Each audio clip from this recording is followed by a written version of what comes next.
Good morning all. ഇപ്പോൾ previous ക്ലാസ്സിൽ നമ്മൾ safety measures in medication administration പറഞ്ഞു.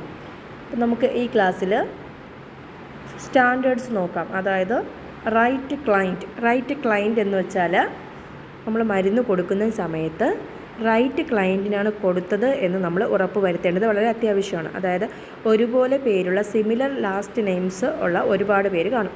നമ്മൾ ഫേസ് ഓർത്ത് നമ്മൾ ആളിനെ മനസ്സിലാക്കാൻ വളരെ ഡിഫിക്കൾട്ടാണ്. അതുകൊണ്ട് തന്നെ പേര് നമ്മൾ കറക്റ്റായിട്ട് ചോദിച്ച് ക്ലയൻറ്റ്സ് നെയിം ചാർട്ടിലുള്ള പേരും മെഡിക്കേഷൻ കാർഡിലുള്ള പേരും നമ്മൾ ചോദിച്ച് പേഷ്യൻസിനെ പേര് പറഞ്ഞ് വിളിച്ച് പേഷ്യൻറ്റിനോടും പേര് റിപ്പീറ്റ് ചെയ്യാൻ പറഞ്ഞ് അങ്ങനെയാണ് നമ്മൾ നെയിംസ് ഐഡൻറ്റിഫൈ ചെയ്ത് റൈറ്റ് ക്ലയൻറ്റിനെ നമ്മൾ തിരഞ്ഞെടുക്കുക. അതുപോലെ തന്നെ നമുക്ക് പേഷ്യൻസിന് അലർജി ബ്രേസ്ലെറ്റ്സ് കാണും, അതുപോലെ തന്നെ നെയിം ടാഗ്സ് കാണും. അതൊക്കെ നമ്മൾ കയ്യിൽ നോക്കി ഉറപ്പ് വരുത്തുക. Second one is right drug. അതായത് the medication given was the medication order. എഴുതിയ മരുന്നാണോ നമ്മൾ കൊടുക്കുന്നതെന്ന് പ്രോപ്പറായിട്ട് നമ്മൾ വെരിഫൈ ചെയ്യുക. ആദ്യമായിട്ട് before removing the container from the ഷെൽഫിൽ നിന്ന് നമ്മൾ കണ്ടെയ്നർ എടുക്കുന്നതിന് മുമ്പ് നോക്കുക. The amount of drug order is removed from the container. നമ്മൾ എടുത്തത് പ്രോപ്പർ മരുന്നാണോ നോക്കുക. Before returning the container to the storage. എടുത്ത് കഴിഞ്ഞ് ആവശ്യമുള്ള മരുന്ന് എടുത്തിട്ട് തിരിച്ച് വയ്ക്കുമ്പോഴും നമ്മൾ പ്രോപ്പറായിട്ട് നോക്കുക. അപ്പോൾ ഇങ്ങനെ 3 ലെവൽ ചെക്കിംഗ് നോക്കി കഴിയുമ്പോൾ നമുക്ക് പ്രോപ്പറായിട്ട് നമുക്ക് റൈറ്റ് ഡ്രഗ് എടുക്കാൻ കഴിയും. അതുപോലെ തന്നെ the nurse never prepare medicine from unmarked container.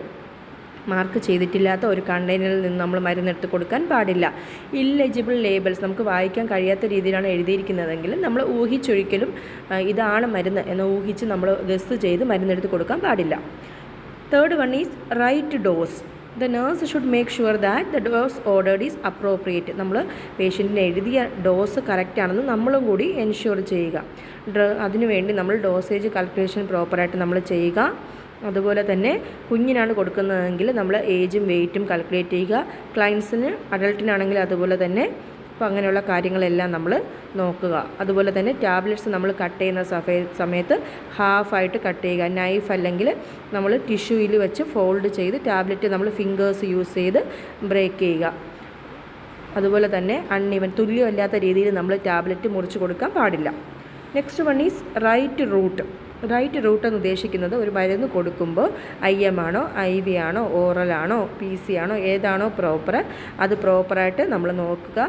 അതായത് ചിലപ്പോൾ ഷോർട്ട് ഫോം അബ്രീവിയേഷൻസ് ആയിരിക്കും യൂസ് ചെയ്യുന്നത്. അപ്പോൾ അത് പ്രോപ്പറായിട്ട് നോക്കിയിട്ട് നമ്മൾ കൊടുക്കുക. അടുത്തതായിട്ട് വരുന്നത് റൈറ്റ് ടൈം. കറക്റ്റ് ടൈമിലാണോ നമ്മൾ അഡ്മിനിസ്റ്റർ ചെയ്യുന്നത്. ഇപ്പോൾ PC ആണെങ്കിൽ ഡ്രഗ് ഓർഡേർഡ് ആഫ്റ്റർ മീൽസ് ആണെങ്കിൽ PC എന്ന് എഴുതിയിരിക്കും. അതുപോലെ തന്നെ ചില മരുന്നുകൾ ആഹാരം കഴിക്കുന്നതിന് അരമണിക്കൂർ മുൻപ് കൊടുക്കാനുള്ളത്. അപ്പോൾ അങ്ങനെയുള്ള ഓർഡേഴ്സ് എല്ലാം നമ്മൾ നോക്കുക. സ്റ്റാർട്ട് മെഡിക്കേഷൻസ് ആണ് എഴുതിയിരിക്കുന്നതെങ്കിൽ അത് പെട്ടെന്ന് കൊടുക്കാനുള്ളതാണെങ്കിൽ അത് അപ്പം തന്നെ കൊടുക്കുക. അതുപോലെ തന്നെ drugs should be given within an hour before or after the design time. നമ്മൾ എപ്പോഴാണോ എഴുതിയിരിക്കുന്നത് അതിന് ആ സമയത്ത് അല്ലെങ്കിൽ അരമണിക്കൂർ മുമ്പോ അരമണിക്കൂർ ശേഷമോ നമ്മൾ മരുന്ന് കൊടുത്തിരിക്കണം. അതുപോലെ തന്നെ സ്ലീപ്പിംഗ് പിൽസ് കൊടുക്കുകയാണെങ്കിൽ അത് കിടക്കുന്ന സമയത്ത് മാത്രമേ പേഷ്യൻറ്റ് കൊടുക്കാൻ പാടുള്ളൂ. അപ്പോൾ അതെല്ലാം നമ്മൾ റൈറ്റ് ടൈം നമ്മൾ വളരെയധികം ശ്രദ്ധിച്ചിരിക്കണം. അടുത്തതായിട്ട് റൈറ്റ് ഡോക്യുമെൻറ്റേഷൻ. മെഡിക്കേഷൻ കൊടുത്തു കഴിഞ്ഞിട്ട് പേഷ്യൻറ്റിന് കറക്റ്റായിട്ട് നമ്മൾ ഏജൻസി പോളിസി അനുസരിച്ച് ഡോക്യുമെൻറ്റ് ചെയ്യുക. അടുത്തതായി റൈറ്റ് അസസ്മെൻറ്റ്. അതായത് certain medications require the specific assessment വേണം കൊടുക്കുന്നതിന് മുമ്പ്. അതായത് ചില മരുന്നുകൾ കൊടുക്കുന്നതിന് മുമ്പ് അപ്പിക്കൽ പൾസ് നോക്കുക, ബ്ലഡ് പ്രഷർ നോക്കുക. അതുപോലെ തന്നെ ഡിഗോക്സിൻ എന്ന് പറയുന്ന മരുന്ന് നമ്മൾ പൾസ് റേറ്റ് 60 കുറവാണെങ്കിൽ ഡിഗോക്സിൻ കൊടുക്കാൻ പാടില്ല. Then right client education. പേഷ്യൻറ്റിനെ റൈറ്റായിട്ട് നമ്മൾ എഡ്യൂക്കേറ്റ് ചെയ്യുക.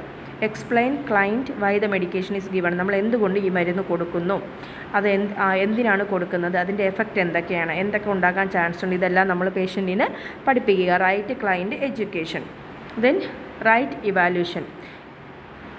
Evaluate the effect of medication. ആ മരുന്ന് കൊടുത്തു കഴിഞ്ഞ് ക്ലയൻറ്റിന് എന്തെങ്കിലും ബുദ്ധിമുട്ടുണ്ടോ നോക്കുക, അസുഖം കുറയുന്നുണ്ടോ നോക്കുക, മറ്റെന്തെങ്കിലും പ്രോബ്ലംസ് ഉണ്ടാകുന്നോ, ഇതെല്ലാം നമ്മൾ ഒബ്സർവ് ചെയ്യുക.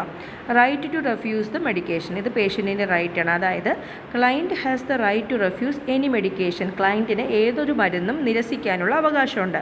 അപ്പോൾ nurses play an important role to make the client fully informed of the potential consequences of refusal of medication. ഇപ്പോൾ ഒരു ക്ലയൻറ്റ് മെഡിക്കേഷൻ എടുക്കാൻ തയ്യാറല്ലെങ്കിൽ ഈ മരുന്ന് എടുത്തില്ലെങ്കിൽ നിങ്ങൾക്ക് എന്ത് പ്രശ്നം ഉണ്ടാകും എന്നുള്ളത് നമ്മൾ പേഷ്യൻസിനെ പറഞ്ഞ് മനസ്സിലാക്കിപ്പിക്കുക. അപ്പോൾ നമ്മുടെ റെസ്പോൺസിബിലിറ്റിയാണ് പേഷ്യൻറ്റിനോട് പറഞ്ഞ് മനസ്സിലാക്കുക എന്നുള്ളത്. അപ്പോൾ നമ്മൾ പറഞ്ഞിട്ടും പേഷ്യൻറ്റ് റെഫ്യൂസ് ചെയ്യുവാണെങ്കിൽ that is one of the right. അത് പേഷ്യൻറ്റിൻ്റെ റൈറ്റ് ആണെന്ന് കരുതി നമ്മൾ ഹെൽത്ത് കെയർ പ്രൊവൈഡറിനെ, നമ്മുടെ ഫിസിഷ്യനെ നമ്മൾ ഇൻഫോം ചെയ്തിട്ട് കറക്റ്റായിട്ട് നമ്മൾ ഡോക്യുമെൻറ്റ് ചെയ്യുക. ഇതാണ് റൈറ്റ്സ് ഓഫ് മെഡിക്കേഷൻ അഡ്മിനിസ്ട്രേഷൻ. എല്ലാവർക്കും മനസ്സിലായെന്ന് വിചാരിക്കുന്നു. Thank you.